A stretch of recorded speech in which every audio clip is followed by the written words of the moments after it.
Okay, regarding whole food plant-based diets, it seems to make an incredible amount of sense regarding weight loss, heart disease, stroke, seems to make perfect sense.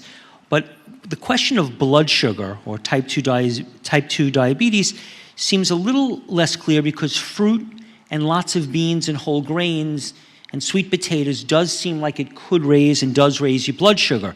So if you take a glucometer and measure your blood sugar every day, it does go up if you eat a giant bowl of chickpeas and quinoa and sweet potatoes. So if you're fighting type 2 diabetes or pre-diabetes, should you cut down some? I mean, the greens I know don't affect it, but should you keep your portions of cooked beans, whole grains, potatoes, squashes down, and fruits down somewhat, or is that not a concern? So if your goal is to actually correct the diabetes, you have to correct the insulin resistance that causes the diabetes. And as Dr. Furman mentioned earlier, the things you do that have short-term facility don't necessarily have anything to do with getting well. What our observation has certainly been, if you are a type 2 diabetic and you're willing to do really dangerous and radical things like eat well and exercise, go to bed on time, the vast majority of people will be able to improve the condition mostly to the point where they can eliminate the need for medication and normalize their blood sugar levels. And you're going to do that with a whole plant food, SOS-free diet, abundant sleep, and regular exercise. Now, it's true that some foods are going to push your short-term sugars higher than others. Fresh fruits, grains may have a higher glycemic response than would be beans or vegetable materials. And so if your concern is regulating short-term blood sugar levels, then you would go on as much green vegetable foods, salads, steamed vegetables, beans, things that have a lower glycemic response, and you'd maybe minimize or avoid the fruits or other, especially any type of processed foods. If you do that long enough to achieve optimum weight, you're likely to find yourself optimizing blood sugar levels, and often to the point where you can become much more flexible with your diet and still maintain desirable sugar levels. So short term, you can certainly play around with glycemic response of individual foods. Long term, it may become academic because once you normalize your blood sugar levels, you can eat a whole plant food SOS-free diet, usually with reasonable abandon. Thank you. I'll just add one thing. Let's assume that I'm on a keto diet now and I'm eating animal products to control my sugars.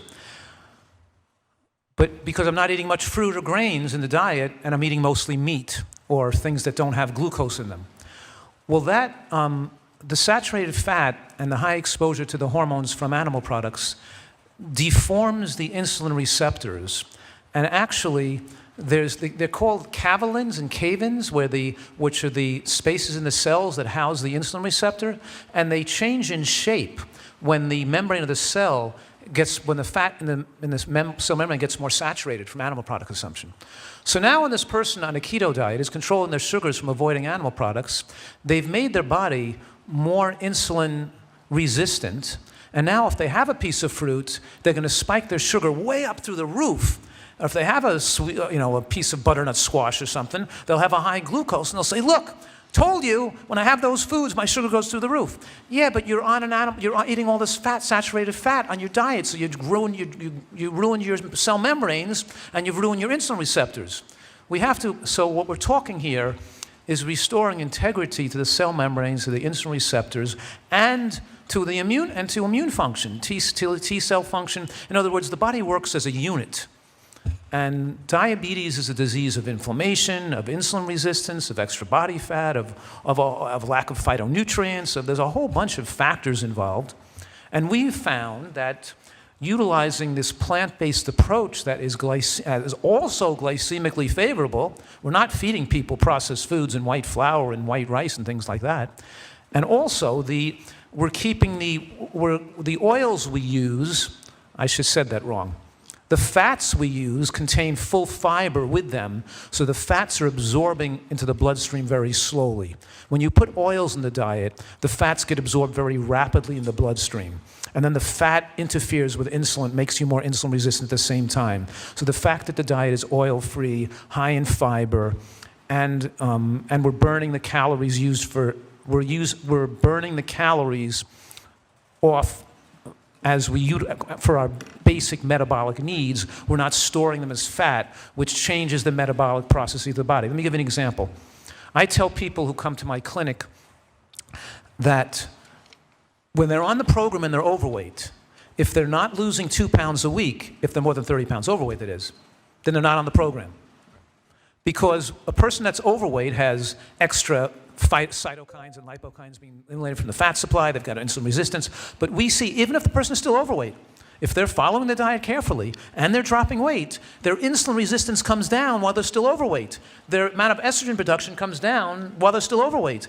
We see benefits improving while they're still overweight because they're eating right and dropping their weight and their insulin receptors are being fixed.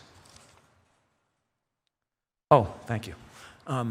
I think I summed up enough right now, and our group experience is that our joy is taking care of thousands of people with diabetes and heart disease and these conditions and watching their diabetes go away.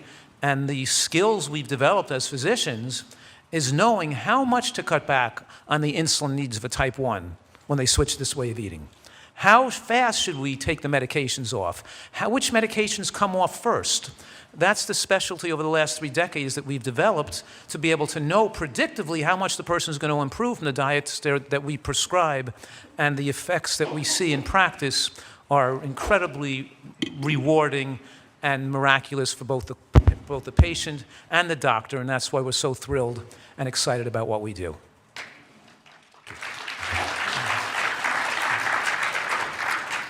Part of the problem with diabetics is that they're taught to monitor their blood glucose levels, to focus on just that and keeping them stable all the time.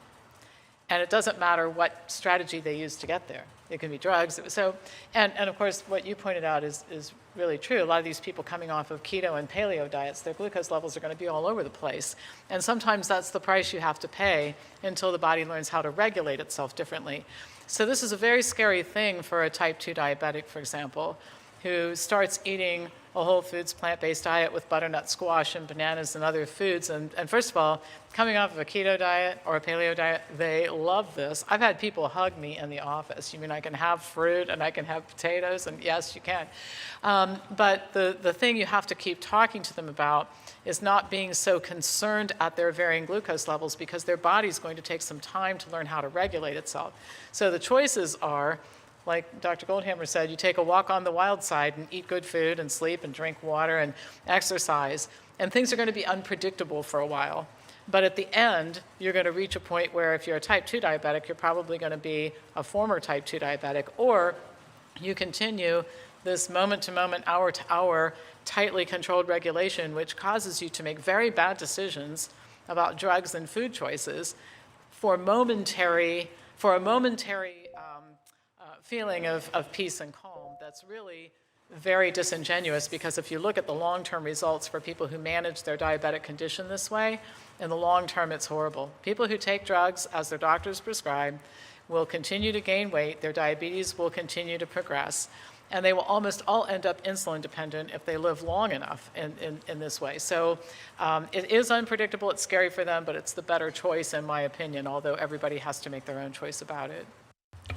I'd like to share a little anecdote that kind of illustrates everything that everyone here has been talking about. I had a patient by the name of Kathy who, when I started taking care of her, she had been diagnosed with diabetes for 17 years. And she had really bad, poorly controlled diabetes. She was on doses of 70/30 insulin twice a day, 20 plus units, and she was taking 10 milligrams of glucotrol XL once a day, and still her blood sugars were averaging 200 to 300. She had claudication so bad she had become disabled, couldn't walk a block without being in excruciating pain. And make a long story short, she became my patient, talked to her about changing her diet. Kathy went vegan overnight, actually really surprised me. And over the next 8 to 12 weeks, I had to wean her off all of her diabetes medicines one after another, because she would call me up and say, Dr. Mills, my blood sugar is 60. And I'm like, okay, we're gonna cut this down, we're gonna stop this.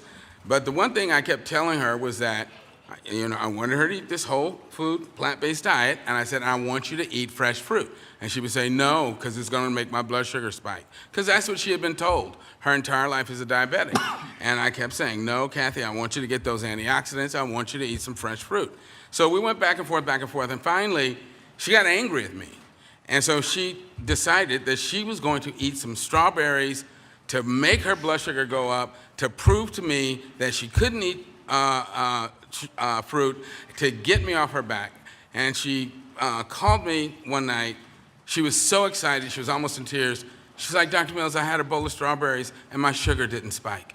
Like, I told you, fresh fruit has fiber. Your body has remade itself. You can now eat whole plant foods without a problem. But again, as my colleagues pointed out, it takes time for the body to remake itself, but when you do that, you will be able to eat a whole food plant-based diet, and fresh fruit is part of that.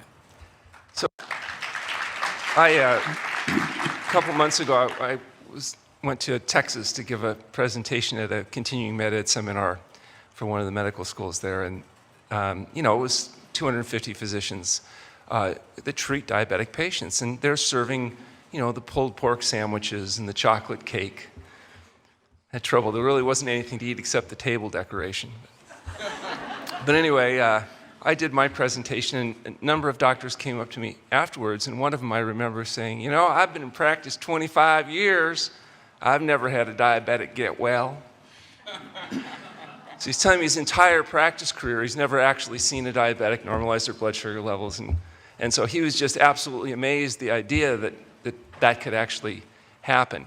And the reality, though, is if you're a type 2 diabetic and you're willing to apply these principles and you do it intelligently, there's a very good chance you're going to notice such dramatic improvement that maybe your physician will also have an opportunity to see at least one patient get well.